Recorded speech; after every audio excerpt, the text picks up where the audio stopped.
problem facing our democracy today is not just Donald Trump alone, it's not his outrageous comments, not his psychology. It's tempting to focus on the latest outrageous tweet, on political gossip, on the political spectacle. But at some level, this is a distraction. We have to keep our eye on the ball. At the end of the day, we come to the conclusion that Donald Trump was in fact a symptom, not as much a cause of America's current political ills. He was a symptom of a deeper set of ills in the American political system, and we wanted to kind of dig into the what those were. So today, that was our motivation. Today what I'm going to do is talk to you about the discoveries of the lessons we learned. And there's really three. I think we can kind of boil it down to three main lessons, three discoveries. So let me start with the first discovery. Discovery number one is this. The best way to stop authoritarians is to prevent them from coming to power in the first place. This may seem obvious, so what exactly do I mean? The best way to block authoritarians is to prevent them from coming to power in the first place. In the context of the United States, this means we have to pay attention to not just why Donald Trump was elected, but how he ever became the nominee of a major political party in the first place. So let me elaborate. In the Cold War, 3/4 of democratic breakdowns came at the hands of men with guns in the form of military coups. Since the collapse of communism, most democratic breakdowns now come at the battlegrounds, through elections. Demagogues come to power in elections, and once in power, they usually inflict serious damage on a country's political institutions. So a grave paradox, really, when you think about it, for a democracy today, is how does a democracy prevent an autocratic-minded demagogue from getting elected in the first place, who then turns around and dismantles those democratic institutions that he used or she used to get into power. Now, throughout most of American history, this paradox has been happily avoided, but it was not because there was no demagogues that there wasn't support for demagogues. In fact, I think we have a tendency to really whitewash our own history and to forget there's really a nearly continuous strand in American history of would-be authoritarians who find a remarkable level of electoral support. So this strand runs just in the 20th century, from Henry Ford in the 1920s, who considered running for president as a Democrat, the founder of Ford Motor Company, who was a virulent anti-Semite, and quoted by Adolf Hitler in Mein Kampf, Huey Long in the 1930s, Joe McCarthy in the 1950s, George Wallace in the 1960s. So Gallup poll data going back to the 1930s show that each of these figures gained around 30%, 35% approval ratings in Gallup polls. So this is a number that runs quite consistently. So I actually don't think it's too much to say that there's a continuous and latent strand of authoritarianism running as a subcurrent in American political culture, as in probably most countries. But here's the point. None of these figures that I just mentioned ever made it close to the presidency. They were popular, but they were kept far from power. So the question is, how were they kept far from power, and what changed in 2016? So we emphasize two contributing factors, and I'll just briefly talk about those. First, the way we picked our presidents has changed. Until 1972 in the United States, so really the first 3/4 of the 20th century, presidential candidates were selected by party leaders who worked up close with the candidates personally. They had a big say in choosing the candidates. So conventions were really opportunities for political leaders, party leaders, to get together and decide on the candidate. This system was described by some political scientists at this time as a system of peer review, where people who worked up close with presidential candidates and seen them in moments of crisis and in moments of triumph, knew how they reacted. They had a big say. So at this early stage, party primaries really had no role. They had very limited, they were irrelevant. So of course voters mattered at the general election stage, but in the primary state they didn't matter. Primaries were not. So the system was rightly criticized as a system of smoke-filled backrooms by its critics, and it certainly had downsides. It was exclusive, it wasn't very democratic, and then sometimes very mediocre candidates were selected. Warren G. Harding is the prototype of this, right? I think of Warren G. Harding, the president in the 1920s, he looked like a president. That's partly why he was selected, but he was a terrible president. So what all systems had advantages and disadvantages.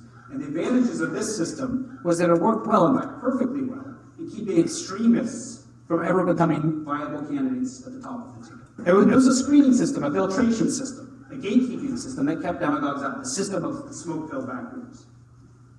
It had its downsides, but it had its advantages. Now, we all know American history changed profoundly in 1968. It was a tragic year in American history, but it also changed the way in which we select our presidential candidates. The presidential system was opened up. The smoke-filled rooms were opened up.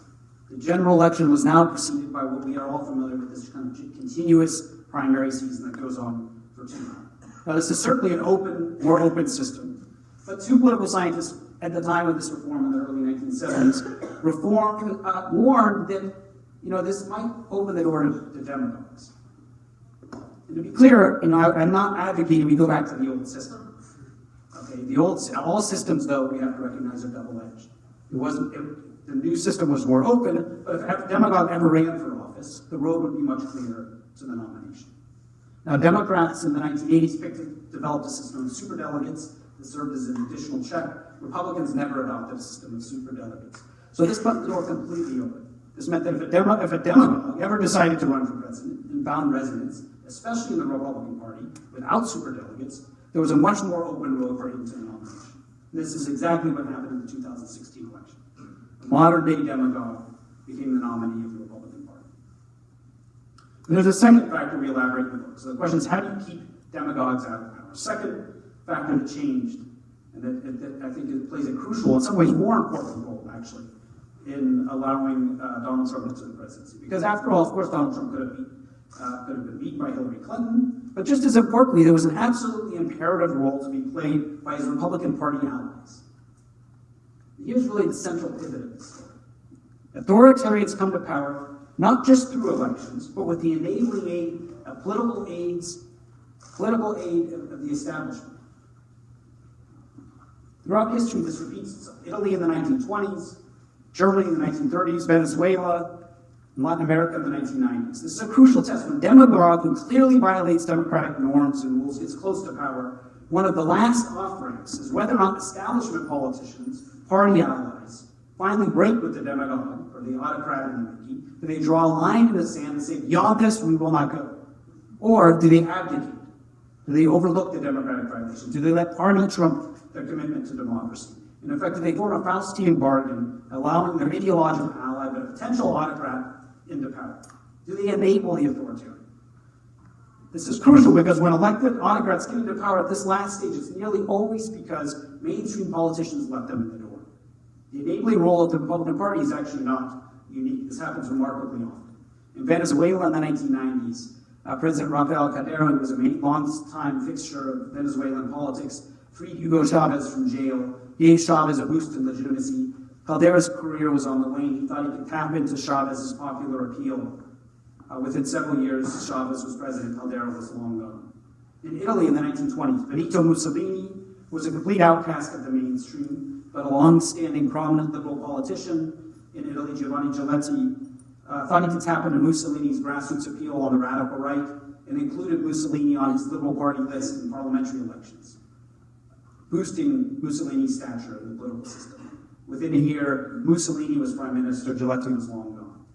And in Weimar, Germany, in the late 1920s, the German Conservative Party, headed by a man named Alfred Hugenberg, saw Hitler on the horizon and tried to tap into his appeal as well, issued joint proclamations with Hitler's party, which was a pariah party at this point, held joint rallies, trying to draw on Hitler's popular grassroots appeal. But this backfired. The conservatives disintegrated. It legitimated Hitler. And in January 1933, when conservative statesmen sat around trying to decide should they elevate Hitler to power or not, the main advocate of this, Franz von Papen, famously said to one of his conservative friends as he was making the case, let's nominate Hitler to the position of chancellor. He said, "Don't worry," this is von Papen. "Within 2 months, we'll have pushed him so far into a corner he'll squeal." In every instance, mainstream or establishment politicians open the door, advocate, fail in their gatekeeping responsibilities, and out of miscalculation or opportunism, let the extremists in the door. In every instance, the mainstream politician makes the same mistake. It's a kind of Faustian bargain. They think they can control the demagogue. In every instance, the Faustian bargain backfires. Establishment politicians lose control. So the same thing happened in the United States in 2016. Many leading Republicans, even after it was clear they publicly despised him, they didn't want him to be the nominee. Nonetheless, none of them endorsed Hillary Clinton. Perhaps they could have. This might have put democracy ahead of party. And if you think that's unrealistic, you don't have to look very far for a similar kind of situation where politicians made a different calculation. In the 2017 French presidential election, François Fillon, that country's Republican conservative nominee for president, didn't make it to the second round. And rather than endorsing Le Pen or staying silent, he endorsed Macron, who had been a minister in the former socialist government, and many of his voters then went to Macron, and this made a difference. So in the United States, we let our Le Pen in the door. Donald Trump was elected president. Once an authoritarian is in the door, it's a changed game.